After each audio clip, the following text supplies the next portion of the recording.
Welcome back everyone. तो आज हम एक्सप्लोर करने वाले हैं डीएमएल कमांड्स। तो काफ़ी कुछ कवर करेंगे आज। और पिछली बार हमने एक्सप्लोर किया था डीडीएल कमांड्स। अगर आपने वो वीडियो नहीं देखा तो ज़रूर देखना। तो अब फोकस करते हैं डीएमएल कमांड्स पर।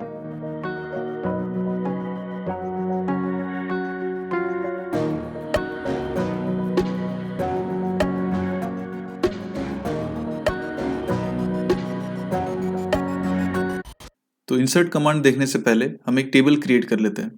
पिछले वीडियो में हमने देखा था कैसे हम एक टेबल क्रिएट कर सकते हैं। तो जल्दी से एक टेबल क्रिएट कर लेते हैं। तो यहाँ पर मैंने 3 फील्ड्स ले लिए हैं, आईडी, नेम और डेट ऑफ बर्थ। तो इसको रन करते हैं। तो हमारा टेबल क्रिएट हो गया। अब यहाँ पर रिफ्रेश करेंगे और अपना टेबल चेक करेंगे। तो यहाँ पर हमारा टेबल क्रिएट हो गया। तो डेटा इंसर्ट करने के लिए हम यूज़ करेंगे इंसर्ट क्वेरी, तो जिसका सिंटेक्स है इंसर्ट इनटू जो भी हमारा टेबल नेम है। तो टेबल नेम है स्टूडेंट और फिर वैल्यूज़। तो अब हम सीरियली वैल्यूज ऐड करेंगे। तो सबसे पहले स्टूडेंट आईडी। तो स्टूडेंट आईडी मैं ले लेता हूँ, मान लो 10,000। उसके बाद स्टूडेंट नेम। तो स्टूडेंट नेम में हम पुट कर देते हैं राजपाल एडम्स। अब date of birth. Date of birth में मान लो 1 जैन 2010। ठीक है। तो इसको इंसर्ट करेंगे। तो 1 रो इंसर्टेड। अब जाएंगे वापस अपने टेबल में और चेक करेंगे। तो यहाँ पर हम अपना डेटा चेक कर सकते हैं। तो इस तरीके से हम इंसर्ट करवा सकते हैं अगर हमें सारे के सारे फील्ड्स में डेटा इंसर्ट करवाना हो। लेकिन मान लो अगर हमें सारे फील्ड्स में डेटा इंसर्ट नहीं करना है, तो उस केस में हमें यहाँ पर कॉलम नेम्स मेंशन करने पड़ेंगे, जैसे कि इंसर्ट इनटू स्टूडेंट। और यहाँ पर हमें कॉलम नेम्स मेंशन करने पड़ेंगे, तो जैसे कि स्टूडेंट आईडी, फिर डीओबी, और फिर सेम वैसे ही वैल्यूज़, और फिर उन दोनों फील्ड्स के लिए हमें वैल्यू पुट करना पड़ेगा। तो यहाँ पर मान लो मैं ले लेता हूँ 10,001 और फिर डेट। तो यहाँ पर नॉर्मल हमने डेट, मंथ, ईयर लिया था। तो हम चाहे तो स्पेसिफिकली फॉर्मेट मेंशन भी कर सकते हैं। उसके लिए हमें यूज़ करना पड़ेगा टू डेट फंक्शन का। और यहाँ पर हम किसी भी फॉर्मेट में अपना डेट पुट कर सकते हैं, जैसे कि मैं इधर मंथ, डे और ईयर उस फॉर्मेट में पुट करता हूँ। ठीक है। तो मंथ मैं ले लेता हूँ जनवरी, और डेट ले लेता हूँ 12th, और ईयर मान लो 2011। ठीक है। और चाहे तो हम इसमें टाइम भी इंसर्ट कर सकते हैं। तो उसके लिए हमें यहाँ पर मेंशन करना पड़ेगा अपना टाइम, जैसे कि तो 24 आवर फॉर्मेट में करने वाला हूँ। तो 15 और यहाँ पर दे देता हूँ 50। ठीक है। तो यहाँ पर हम अपना वैल्यू ऐड कर रहे हैं। अब इसके बाद यहाँ पर हमें फॉर्मेट मेंशन करना पड़ेगा। तो यहाँ पर मेरा फॉर्मेट है मंथ, फिर डेट, फिर ईयर, और साथ ही मैं टाइम भी मेंशन कर रहा हूँ। तो 24 आवर फॉर्मेट, मिनट और फिर सेकंड्स। तो अब इसको रन करेंगे। तो वापस जाएंगे अपने टेबल में और रिफ्रेश करेंगे। तो यहाँ पर हम देख सकते हैं हमारा डेटा रिफ्लेक्ट हो रहा है। तो स्टूडेंट नेम हमने मेंशन नहीं किया था, इसलिए नल है।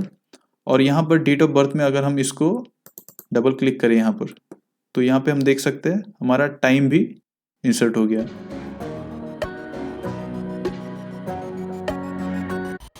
तो किसी भी एग्जिस्टिंग रिकॉर्ड को अगर हमें अपडेट करना हो, तो उस केस में हमें अपडेट कमांड का यूज़ करना पड़ेगा, जिसका सिंटैक्स है अपडेट, फिर जो भी हमारा टेबल नेम है, और उसके बाद हम यूज़ करेंगे सेट कीवर्ड का, और फिर जो भी हमारा फील्ड नेम है और उसमें जो वैल्यू हम असाइन करना चाहते हैं। जैसे कि अगर हम एक बार अपने टेबल को देखें, तो यहाँ पर इस सेकेंड रिकॉर्ड के लिए हमारे पास यहाँ पर स्टूडेंट नेम नल है।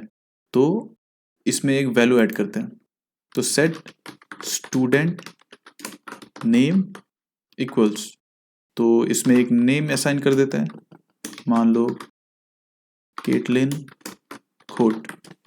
अब यहाँ पर हमें कंडीशन ऐड करना पड़ेगा, क्योंकि अगर मैं इतना में इसको रन करूँ तो ये जितने भी रिकॉर्ड्स प्रेजेंट है उन सभी पे वो अप्लाई हो जाएगा। तो यहाँ पर हमें एक कंडीशन ऐड करना पड़ेगा। तो कंडीशन हम कैसे ऐड करेंगे? वेर यूज करके। वेर कंडीशन ये है कि स्टूडेंट आईडी 10,001। तो इसको सेट करते हैं, वेर स्टूडेंट आईडी इक्वल्स 10,001। ठीक है, अब इसको रन करेंगे तो 1 रो अपडेटेड। अब वापस जाएंगे अपने टेबल में, चेक करेंगे तो हमारा डेटा रिफ्लेक्ट हो रहा है। ठीक है, तो एक और चीज़ जो नोट करना है वो ये है कि क्योंकि हम DML कमांड्स यूज़ कर रहे हैं तो हमें कमिट करना बहुत ज़रूरी है, नहीं तो हमारा जो भी चेंजेस है वो हम लूज़ कर जाएंगे। तो एक काम करते हैं, यहाँ पर अपने टेबल में एक फील्ड ऐड करते हैं जो कि स्टूडेंट का स्टेटस डिटरमाइन करेगा। ठीक है, तो पिछले वीडियो में हमने देखा था कि हम कैसे एक कॉलम को ऐड कर सकते हैं ऑल्टर कमांड यूज़ करके, तो ऐड कर लेते हैं। तो फील्ड नेम मैं सेट कर रहा हूँ इज एक्टिव, तो इसको रन करेंगे तो टेबल ऑल्टर्ड। अब जाएंगे वापस अपने टेबल में, चेक करेंगे, ठीक है, तो फील्ड ऐड हो गया। अब अगर मैं डेटा सेक्शन में जाऊं तो यहाँ पर हम देख सकते हैं अभी दोनों के लिए नल रिफ्लेक्ट कर रहा है। तो एक काम करते हैं, अब इसको एक वैल्यू असाइन करते हैं। ठीक है, तो बाय डिफॉल्ट हम मान लेते हैं कि सभी में हमें एक्टिव स्टेटस पुट करना है।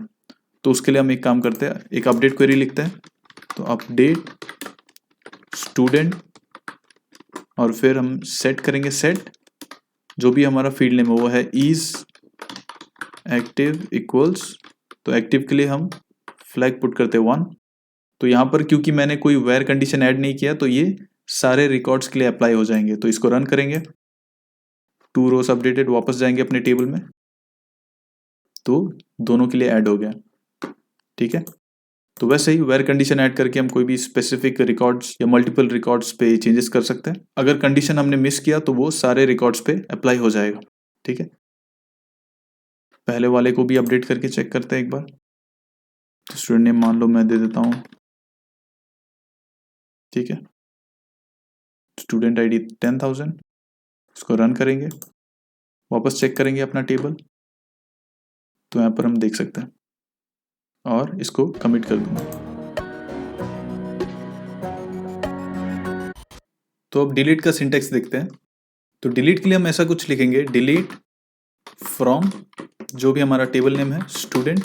तो इतना अगर मैं लिख के छोड़ दूं तो ये हमारे जितने भी रिकॉर्ड्स है उन सभी को डिलीट कर देगा, क्योंकि यहाँ पर हमने कोई कंडीशन मेंशन नहीं किया है। ठीक है, तो अगर हमें स्पेसिफिक रिकॉर्ड्स को डिलीट करना है तो हमें यहाँ पर फिर वेयर कंडीशन ऐड करना पड़ेगा। तो मान लो इतना में अगर मैं इसको रन करूं तो 2 रोज डिलीटेड। अब वापस जाएंगे स्टूडेंट में, रिफ्रेश करेंगे तो डिलीटेड। तो अगर हमें सारा डेटा डिलीट करना है तो उस केस में हम एक DDL कमांड भी यूज कर सकते हैं जो कि है ट्रंकेट, ट्रंकेट टेबल फिर जो भी हमारा टेबल नेम स्टूडेंट। तो ट्रंकेट का काम क्या है, जितने भी रिकॉर्ड्स है उन सभी को ये डिलीट कर देगा। ठीक है, और सिमिलरली डिलीट फ्रॉम में भी वो सारे रिकॉर्ड्स को डिलीट कर देगा, लेकिन डिफरेंस क्या है कि डिलीट के साथ हम वेयर कंडीशन ऐड कर सकते हैं। तो मान लो अगर मुझे सारा डेटा रिमूव नहीं करना है, कोई स्पेसिफिक कंडीशन के बेस में डेटा रिमूव करना है, तो उस केस में हम डिलीट यूज कर सकते हैं, और ट्रंकेट के साथ हम वेयर कंडीशन ऐड नहीं कर सकते। और एक और मेजर डिफरेंस ये है कि डिलीट जो है उसको हम रोल बैक कर सकते हैं। जैसे कि अभी यहाँ पर हमने स्टूडेंट को रिमूव किया था, डिलीट किया था, तो वो यहाँ से डिलीट हो चुका है। अब मैं अगर वापस जाऊँ, क्योंकि मैंने अभी तक कमिट नहीं किया है, तो अब मैं इसको रोल बैक कर सकता हूँ। अगर जैसे ही मैंने इसको रोल बैक किया, वापस जाएंगे स्टूडेंट में और रिफ्रेश करेंगे यहाँ पे, तो हमारा डेटा वापस हमें मिल जाएगा। तो ये क्योंकि हमने डिलीट कमांड का यूज़ किया था। लेकिन अगर हम यहाँ पर ट्रंकेट यूज़ करें तो हम उसमें रोल बैक नहीं कर सकते। जैसे कि मान लो मैंने ट्रंकेट किया, इसको रन किया तो स्टूडेंट ट्रंकेटेड। अब वापस जाऊंगा स्टूडेंट में तो ये खाली हो चुका है। अब वापस यहाँ पर जाएंगे और इसको रोल बैक करते हैं। तो जैसे ही रोल बैक किया, वापस जाऊंगा स्टूडेंट पे, तो उसका कोई इफेक्ट नहीं होने वाला, क्योंकि ट्रंकेट को हम रोल बैक नहीं कर सकते, क्योंकि वो एक DDL कमांड है। ठीक है, तो ये डिफरेंस का ध्यान रखना है।